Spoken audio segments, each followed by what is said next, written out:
യേശുവെ പോലെ ആകുവാൻ be like Jesus weekly devotional തോട്ട്സിലേക്ക് സ്വാഗതം.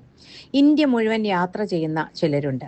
ഒരു സ്ഥലത്തു നിന്ന് മറ്റൊരു സ്ഥലത്തേക്ക് പോകാൻ അവർക്ക് വലിയ ഉത്സാഹമാണ്. പല യൂട്യൂബ് ചാനലുകളിലും ഇങ്ങനെയുള്ളവരുടെ യാത്രകൾ നമുക്ക് കാണാം. ലെവലേശം മടുപ്പില്ലാതെ കുടുംബമായും ഒറ്റയ്ക്കുമൊക്കെ യാത്ര ചെയ്യുന്ന ഇവർക്ക് പല ദുരനുഭവങ്ങളും യാത്രയിലുണ്ടാകും. എന്നാൽ തുടരെ പ്രശ്നങ്ങൾ വന്നാൽ യാത്ര മതിയാക്കി പലരും മടങ്ങിയിരിക്കും. പൗലോസിന്റെയും കൂട്ടരുടെയും രണ്ടാം മിഷണറി യാത്രയിലും അവർ ചെന്നെത്തിയ സ്ഥലങ്ങളിലെല്ലാം തന്നെ പ്രതികൂലങ്ങൾ ഉണ്ടായിരുന്നു. എന്നാൽ അതിന്റെ മധ്യത്തിലും വിശ്വസിച്ച് ക്രിസ്ത്യാനികളായി തീർന്ന അനേകർ ഉണ്ടായിരുന്നു എന്നത് സന്തോഷകരമായ കാര്യമാണ്. തങ്ങൾക്ക് നേരെ ഉള്ള പീഡനങ്ങളെയും പീഡകന്മാരെയോ അവർ ഗൗനിച്ചതേയില്ല. തങ്ങളുടെ ദൗത്യം സുവിശേഷം അറിയിക്കുക, അതവർ ചെയ്തുകൊണ്ടേയിരുന്നു.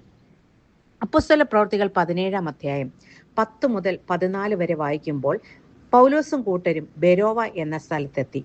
എല്ലായിടത്തും എന്ന പോലെ അവർ യഹൂദന്മാരുടെ പള്ളിയിലെത്തി. തുടർന്ന് ഗ്രന്ഥകാരൻ പറയുന്നു, അവിടെയുള്ളവർ തെസ്സലോനിക്കയിലുള്ളവരെക്കാൾ ഉത്തമന്മാരായിരുന്നു എന്ന്. കാരണം എന്താണ്? പൗലോസ് പഠിപ്പിക്കുന്നത് അവർ ശ്രദ്ധയോടെ കേട്ടു, പൂർണ്ണ ജാഗ്രതയോടെ കൈക്കൊണ്ടു. അത് അങ്ങനെ തന്നെയോ എന്ന് തിരുവെഴുത്തുകൾ നോക്കി ഉറപ്പിച്ചു. ഒരിക്കലല്ല, ദിനം പ്രതി അവരത് ചെയ്തു വന്നു. പഠിക്കാൻ താല്പര്യമുള്ള ഒരു കൂട്ടം ജനം പൗലോസ് പ്രസംഗിക്കുന്നത് കേട്ടപ്പോൾ സത്യമാണെന്ന് തോന്നി. ഒരു യഹൂദനെ സംബന്ധിച്ച് തിരുവെഴുത്തുകളാണ് അവന് ഏറ്റവും പ്രാധാന്യമുള്ളത്.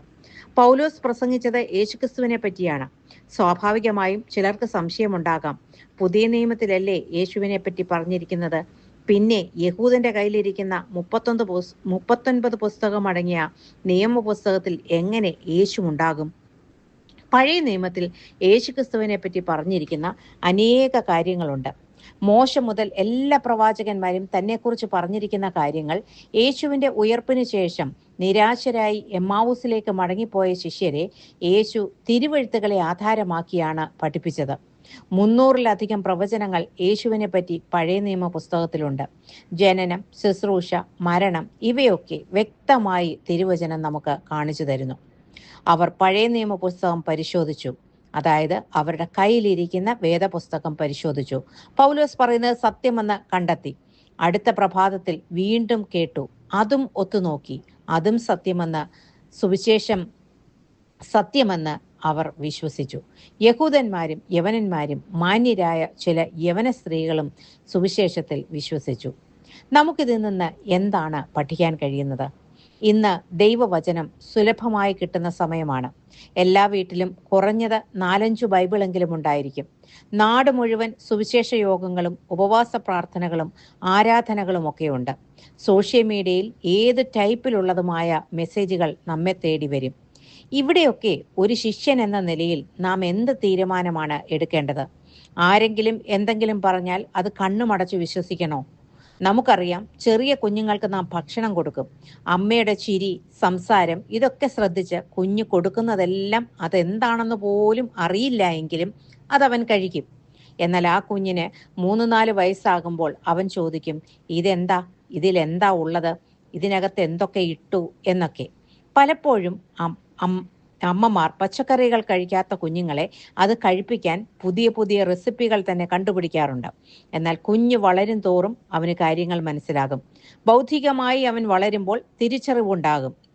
മണം കേൾക്കുമ്പോഴേ ഇൻഗ്രീഡിയൻസ് എന്താണെന്ന് അവന് തിരിച്ചറിവുണ്ടാകും. ഇതുപോലെയുള്ള തിരിച്ചറിവാണ് ഇന്ന് നമുക്കും വേണ്ടത്. വിശ്വാസത്തിൽ നാം വളരണം. വചന പഠനത്തിൽ നാം വളരണം.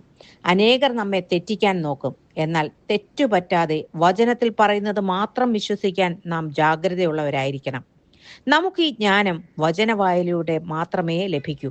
ഒരാൾ വചനം പറയുമ്പോൾ അത് അങ്ങനെയല്ലല്ലോ, ഇങ്ങനാണല്ലോ അവിടെ പറഞ്ഞിരിക്കുന്നത് എന്ന് പിടികിട്ടത്തക്ക രീതിയിൽ വചന പരിജ്ഞാനം നമുക്കുണ്ടാകണം. ഈ ജ്ഞാനം ക്രിസ്തു തന്നെ നമ്മിൽ പകരും. നാം ഇന്ന് കേൾക്കുന്ന വചന പ്രഘോഷണങ്ങളിലെല്ലാം നമ്മെ 2 ദിശയിൽ കൊണ്ടെത്തിക്കും. സത്യമറിയാത്തവരെ സത്യത്തിലേക്കും സത്യമറിഞ്ഞവരെ സംശയത്തിലേക്കും. കാണുന്നതും കേൾക്കുന്നതും എല്ലാം വിശ്വസിക്കരുത്. വേണ്ടത് മാത്രം എടുക്കുക. അല്ലാത്ത പക്ഷം വിശ്വാസത്തിൽ നിന്ന് തന്നെ നാം താഴെ പോകും. വചനം കേൾക്കുമ്പോൾ, വായിക്കുമ്പോൾ, പഠിക്കുമ്പോൾ നാം വചനത്തെ സ്നേഹിക്കുകയാണ്, ക്രിസ്തുവിനെ സ്നേഹിക്കുകയാണ്. ഒരിക്കൽ ഒരു പള്ളിയിൽ ശുശ്രൂഷക്കാരൻ പാഠഭാഗം വായിച്ചപ്പോൾ വെളിച്ചപ്പാടിന്റെ പുസ്തകമെന്ന് വായിച്ചു. ആരും പ്രതികരിച്ചില്ല. ഒരാൾക്ക് മാത്രം ചിരിയടക്കാൻ പാടുപെട്ടു. ബാക്കി ആരും ശ്രദ്ധിച്ചിരുന്നില്ല എന്നാണ് സാരം. നാം അങ്ങനെ ആകരുത്. വചനം ശ്രദ്ധയോടെ കേൾക്കണം. ബൈബിൾ തുറന്ന് ആ ഭാഗമെടുത്ത് വായിക്കണം.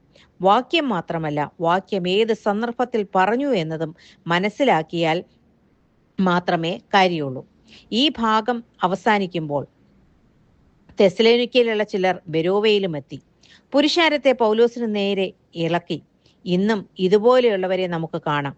നമ്മെ പിന്തുടരുന്ന ചില ശക്തികൾ, തകർക്കുവാനും മുടിക്കുവാനും നശിപ്പിക്കുവാനുമായി പതിയിരുന്ന് പിന്തുടരുന്ന ചില ശക്തികൾ. എന്നാൽ സുവിശേഷത്തിന്റെ വിത്ത് ബെരോവയിൽ ഇതിനോടകം വിതറിച്ചിരുന്നു, മുളച്ചു വരികയും ചെയ്തു.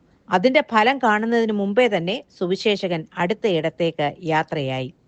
ആയതിനാൽ ബെരോവിലെ ന്യായപ്രമാണത്തെ അല്ലെങ്കിൽ വചനത്തെ പൂർണ്ണ ജാഗ്രതയോടെ അന്വേഷിക്കാനും കണ്ടെത്തുവാനും ആ ജനങ്ങൾ ശ്രദ്ധ വെച്ചതുപോലെ അതിൽ ആനന്ദിക്കാനും വിശ്വസിക്കാനും അതുവഴി നിത്യജീവൻ പ്രാപിക്കാനും നമുക്കും കഴിയട്ടെ എന്ന് പ്രാർത്ഥിച്ചുകൊണ്ട് ഈ വചനദാനം ഇവിടെ അവസാനിപ്പിക്കുന്നു.